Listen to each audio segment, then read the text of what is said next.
তুমি একদিন বলেছিলে তুমি আমাকে হারাতে ভয় পাও। আমি হেসে বলেছিলাম, তাই না? তুমি বলেছিলে মন থেকে ভালোবাসলে তুমিও বুঝতে।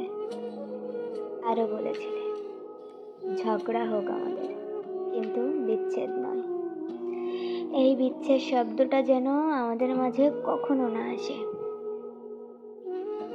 অথচ আজ এতগুলো দিন কেটে গেল, তোমার বলা কথাগুলোর মতো তুমিও স্মৃতি হয়ে গেলে। কই, এখন কিভাবে আছো আমাকে ছাড়া? এখন কি মনে পড়ে না আমার কথা?